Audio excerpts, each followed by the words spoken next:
Hello po, it's me again, Lauren, Lil Kusina.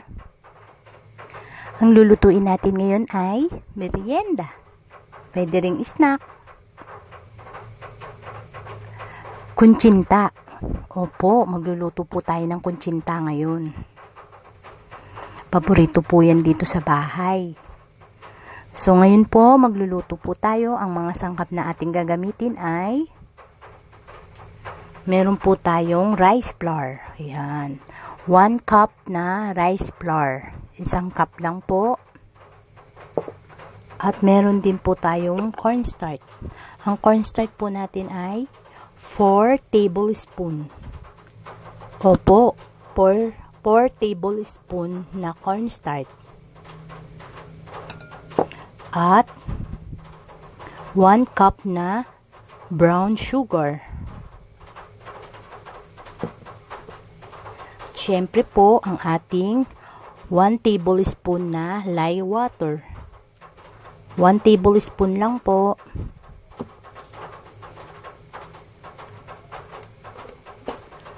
At saka 1/2 na tablespoon na annatto powder. Dinilot ko po sa konting tubig. Ayan. Nangangailangan din po tayo ng water. Ito po, mineral water po to. Bali, nilagay ko na po rito yung tubig. Ayan, may tubig na po yan. Bali, ang tubig po natin ay 1 1/2 cup na water. Ayan po. Okay, paghahaluin po natin ang ating sangkap, magsisimula po tayo sa ating tubig.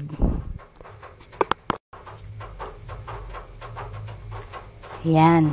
Ang po ang ating tubig, lalagyan po natin ng 1 cup na rice flour.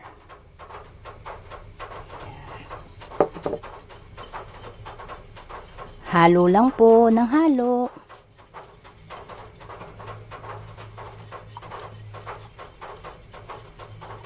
Ayan, idadagdag na rin po natin ang ating 4 tablespoon na cornstarch.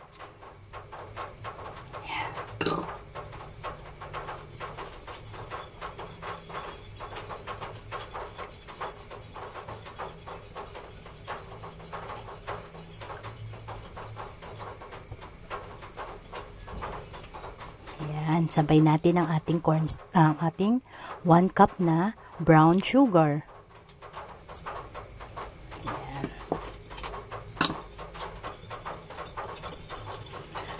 Ayan, halo lang po ng halo. Mix well.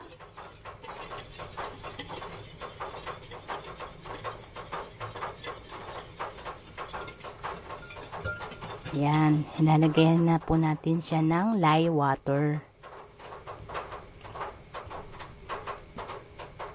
Bali, 1 tablespoon na lye water.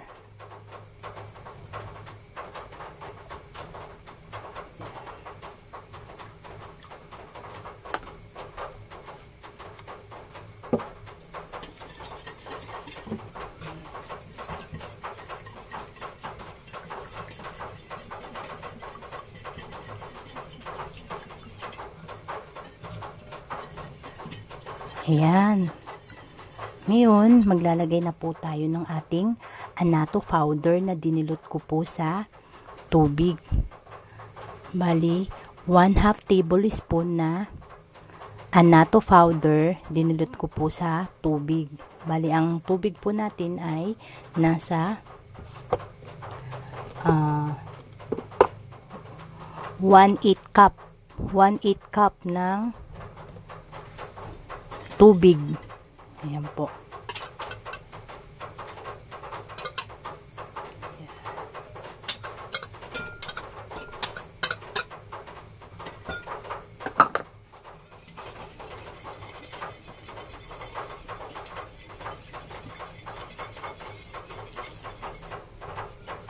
Ayan. Ihahanda na po natin ang ating kuntsinta molding or mold.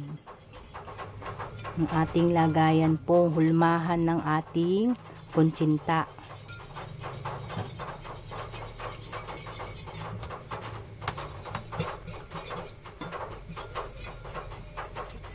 Siguraduhin po nating halong-halo po ang ating mixture para pantay po siya.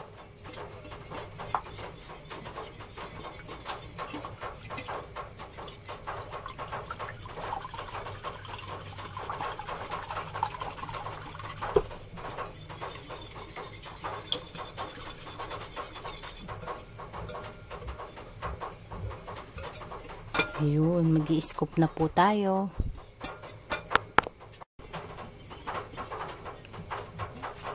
Siguraduhin po natin walang buo-buo.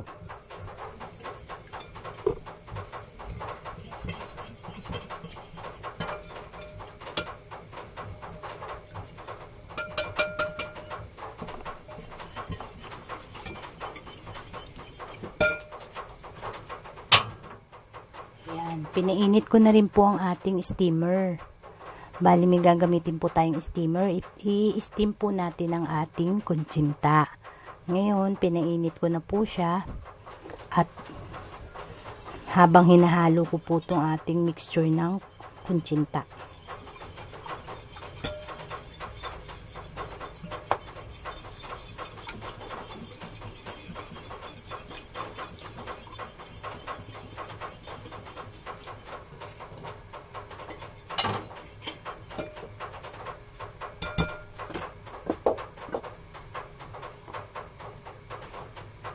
Ito po yung ating molding. Yan.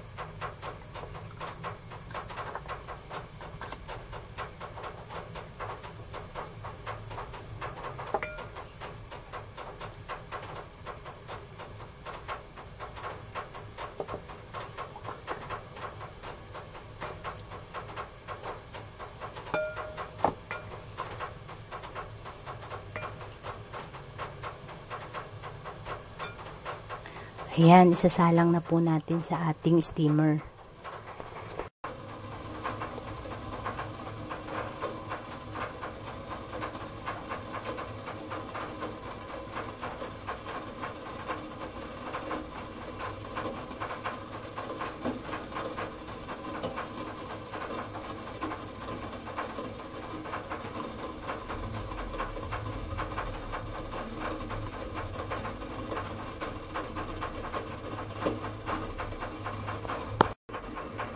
Ayan, nakasalang na po ang ating kuntsinta. Ingat po tayo pag magluluto nito dahil talagang masyadong mainit po. Hindi po may iwasan ng disgrasya. Ayan po. Bali, i-steam po natin siya ng 30 to 45 minutes. After po nyan, sisilip-silipin po natin kung okay naman po yung texture ng ating kuntsinta. In the meantime po, tatakpan po muna natin siya para po siya ay maluto.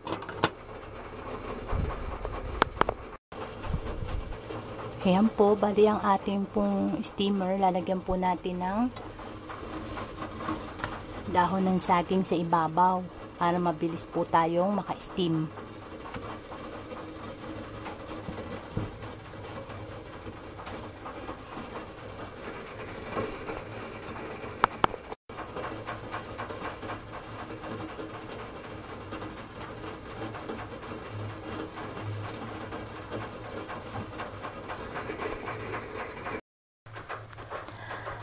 Ayan, luto na ang ating kuntsinta. Ayan, luto na. Ayan. Okay, ililipat na po natin siya sa, ibababad po muna natin siya sa tubig para mag-cool down po siya. Mga 30 minutes, pag nag-cool down na, ililipat na po natin siya sa ating plate.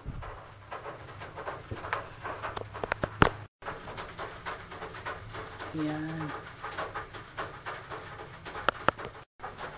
Ayan.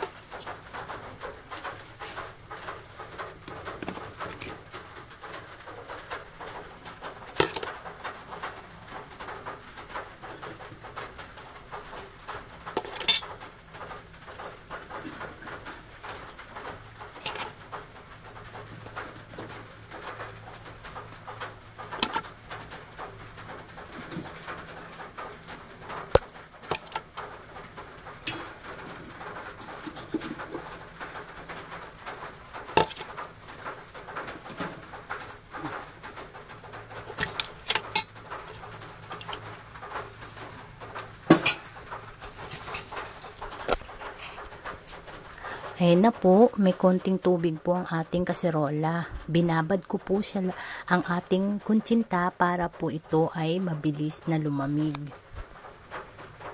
Ayan. Pag nag-cool down na po, ililipat na po natin siya sa ating plate.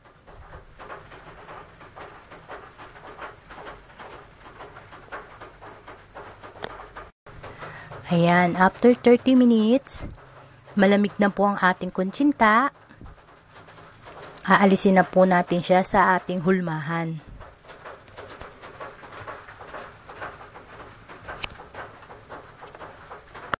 Ayan.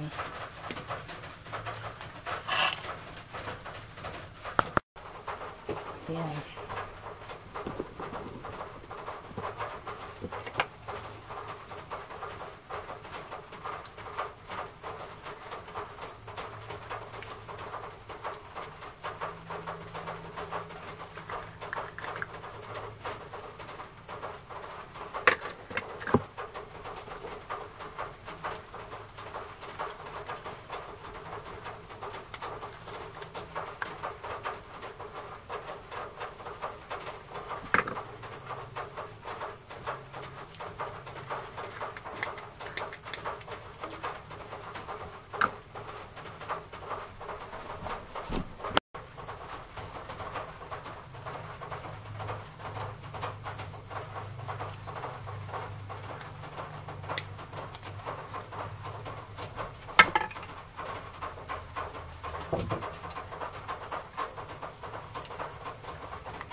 Ayan, luto na ang ating kutsinta.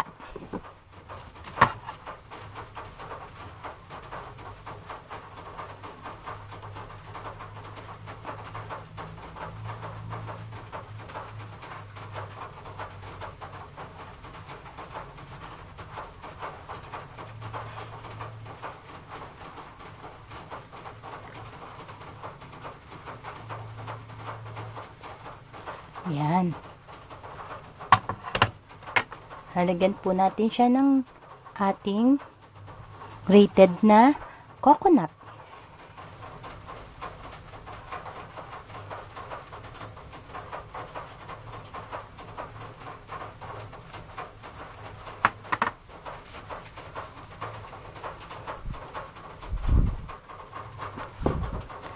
Ayan po, ready na po ang ating kutsinta. Salamat po sa panonood. Thank you po.